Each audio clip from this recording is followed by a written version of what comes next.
Welcome back to Hollywood Hindi. आज मैं आपको जो मूवी एक्सप्लेन करने जा रहा हूँ उस मूवी का नाम है बिफोर आई फॉल। यह एक अमेरिकन मिस्ट्री थ्रिलर फिल्म है। मूवी की स्टार्टिंग में समंथा नाम की लड़की को दिखाया जाता है जो कि February 12 की सुबह को उठती है। वह अपने मैसेज चेक करती है और उसे पता चलता है कि आज क्यूपिड्स डे है। मंथा की फ्रेंड लिंडसे उसको स्कूल के लिए पिकअप करने के लिए आती है। वो अपने दो और दोस्त एली और एलईडी को भी पिकअप करते हैं। वो सभी समंथा और उसके बॉयफ्रेंड रॉब के लिए एक्साइटेड रहते हैं। अगले सीन में दिखाया जाता है कि सभी अपने लव्ड वंस के लिए रोजेस लेकर आए हैं। क्लास के दौरान स्टूडेंट्स क्यूपिड्स डे सेलिब्रेट करते हैं और एक दूसरे को रोजेस देते हैं। समंथा को उसका बॉयफ्रेंड रॉब और एक और लड़का कैंट रोज देते हैं। कैंट समंथा से सीक्रेटली प्यार करता था। क्लास के बाद कैंट समंथा को हाउस पार्टी के लिए इनवाइट करता है, लेकिन समंथा कुछ खास दिलचस्पी नहीं दिखाती। वो सभी जूलियट नाम की एक लड़की का मजाक उड़ाते हैं और उसे साइको बोलते हैं। रात को पार्टी में जाने से पहले वो सभी एक साथ ड्रेस पहनते हैं। लिंडजी समंथा से उसकी पहली रात के बारे में पूछती है और उसे कहती है कि रॉब एक अच्छा लड़का है, तुम्हें चिंता करने की कोई ज़रूरत नहीं। पार्टी में समंथा रॉब से मिलती है, लेकिन रॉब एक्सीडेंटली अपने ड्रिंक समंथा के ऊपर गिरा देता है। इसी वजह से वो अपने फ्रेंड्स के पास वापस चली जाती है। थोड़ी देर बाद जूलियट वहाँ पर आ जाती है। जैसे ही लिंडजी जूलियट को देखती है, उन दोनों में बहुत ज़्यादा लड़ाई हो जाती है और जूलियट रोते हुए वहाँ से चली जाती है। सैम और उसके फ्रेंड घर जा रहे होते हैं, तभी उसकी कार क्रैश हो जाती है और उन सभी की वहीं पे मौत हो जाती है।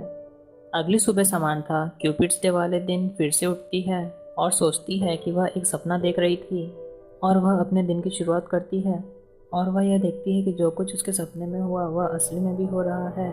उसी रात वह पार्टी में सेम चीज़ें कर रही थी, लेकिन अपने फ्रेंड्स के पास जाने से पहले वह कैंट का रूम चेक करती है। इसके बावजूद उनकी कार क्रैश हो जाती है। समंथा की नींद फिर से उसी जगह उसी दिन खुलती है। डिफरेंस सिर्फ इतना था कि उसने कैंट की पार्टी का इनविटेशन एक्सेप्ट नहीं करा था। उसे रियलाइज़ होता है कि वह एक टाइम लूप पे है, इसीलिए वह अपने फ्रेंड्स को अपने साथ सोने के लिए मना लेती है, जिसकी वजह से वो लोग कार क्रैश से बच जाते हैं। उसी रात जूलियट सुसाइड कर लेती है। समंथा को पता चलता है कि लिंडसी और जूलियट कभी बेस्ट फ्रेंड हुआ करते थे।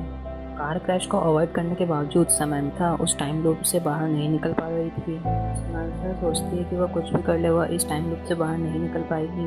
वो उस दिन को अपनी मर्जी के हिसाब से जीने लगती है। सबसे पहले वो अपने बेस्ट फ्रेंड और सभी लोगों से शिकायत करती है और अपने टीचर्स का मजाक उड़ाती है।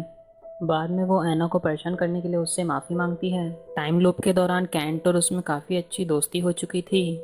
थोड़ी ही देर बाद वह अपने फ्रेंड से दूर हो जाती है और रॉब के साथ इंटीमेट होने की कोशिश करती है, जो कि समंथा के लिए एक बैड एक्सपीरियंस साबित होता है। बैड एक्सपीरियंस के बाद वह रूम में रो रही होती है, तभी वहाँ कैंट आ जाता है और समंथा को कंफर्ट करने लगता है। और जब समंथा सोती है तो वह उसकी देखभाल करता है। अगले दिन उसे रियलाइज़ होता है कि उसे इन दिनों को बहुत ज़्यादा वैल्यूबल बनाना चाहिए, उसके लिए और दूसरों के लिए, और अपने लव्ड वंस के साथ क्वालिटी टाइम स्पेंड करना चाहिए।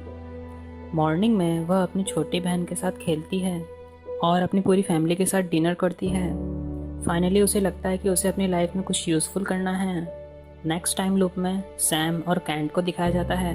कैंट सैम को कहता है कि मेरी फादर की मौत के बाद तुमने मुझे बुली होने से बचाया था, उसी दिन से मैं तुम्हारा हीरो बनना चाहता हूँ। उसके बाद वह दोनों एक दूसरे को किस करते हैं। थोड़ी देर बाद उसे लिंडजी और जूलियट की लड़ाई की आवाज़ सुनाई देती है और समंथा जूलियट का पीछा करने लगती है। वह जूलियट से माफ़ी मांगती है, लेकिन जूलियट उसे बताती है कि लिंडजी अपने पेरेंट्स के डिवोर्स से इतना दुखी थी कि वह रात को अपना बेड गीला कर देती थी। जब वो दोनों कैंपिंग ट्रिप पर थे, तब लिंडजी ने सोते हुए अपने स्लीपिंग बेड पर टॉयलेट कर दी थी, लेकिन उस टाइम लिंडजी ने जूलियट के ऊपर ब्लेम डाला और उसी टाइम से वह उसे अभी तक बुली कर रही है। और यह बोलकर जूलियट लिंडजी के कार के आमने सामने आकर सुसाइड कर लेती है। सैम अपने टाइम लूप को कंटिन्यू करते हुए उठती है। उसे अब पता चल गया था कि लूप को एंड कैसे करना था। सुबह वो सभी से अच्छी तरीके से बिहेव करती है और अपने पेरेंट्स से प्यार करती है। वह जूलियट और कैंट को रोजेस भेजती है और अपने फ्रेंड्स को बताती है कि वह उनसे क्यों प्यार करती है, और अपने बॉयफ्रेंड से ब्रेकअप कर लेती है। पार्टी में वो कैंट को ढूंढती है और उसे कहती है कि वह उससे बहुत प्यार करती है, और फिर से वह जूलियट को बचाने के लिए उसका पीछा करने लगती है। लेकिन जैसे ही जूलियट लिंडसी के कार के सामने आने वाली होती है, लेकिन लास्ट सेकंड में सैम जूलियट को धक्का देकर खुद का एक्सीडेंट करवा लेती है। मरते वक्त उसे अपनी लाइफ की सभी अच्छी मेमोरीज याद आने लगती हैं और समंथा के स्पिरिट जूलियट को अपनी बॉडी के ऊपर खड़ा हुआ देखती है जो कि कह रही होती है कि समंथा ने उसकी जान बचाई है, लेकिन सैन की स्पिरिट कहती है कि नहीं, तुमने मुझे बचाया है। स्टोरी का मोरल यह है कि अपना टाइम अननेसेसरी चीज़ें पर वेस्ट ना करें। उस टाइम को अपनी फैमिली और अपने लव्ड वंस के साथ स्पेंड करें। Thank you guys for watching.